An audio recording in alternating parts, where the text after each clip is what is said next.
Lesson comes from NASCAR drivers. So if you think about it, what happens to us in stressful situations? Let's say you have a deadline at work or you have a really critical meeting, maybe with a client, maybe with your manager, and you really obsess over it, right? You kind of have a death grip on it, if you will, right? You're like, oh my gosh, if this happens, oh my gosh, am I ready? Oh my gosh, did I do this? And you're really anxious and into it, right? You really kind of zeroed in and focused on it. Now the NASCAR driving, so I heard somebody else tell this story and it really connected with me. And they talked about how the NASCAR drivers are trained. So NASCAR, if you're not familiar, which frankly I wasn't either, these guys are racing around at speeds close to 200 kilometers, miles an hour, something like that, really, really fast.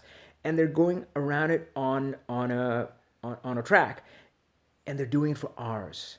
They're doing it for hours. Now, the way they're trained though is you clearly can't do that if you grip the steering wheel too tight. Now, of course, if you and I would be going at 200 miles an hour, I would probably end up with a really tight grip. But of course, these guys, they cannot do that because they will tire themselves out and the muscles will be worn out and they wouldn't have as much control over the vehicle if they gripped it too tight and they wouldn't be able to be kind of that responsive. Even forget about fatigue that comes with time. Even if they grip it too tight, they're not going to be as responsive on that.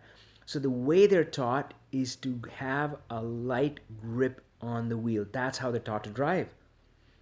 And if you think about it, I think that's how we should live as well. So when the next anxious situation presents itself, just remind yourself that, hey, maybe I'll be better off if I grip this a little too lightly. All right, my friends, power on.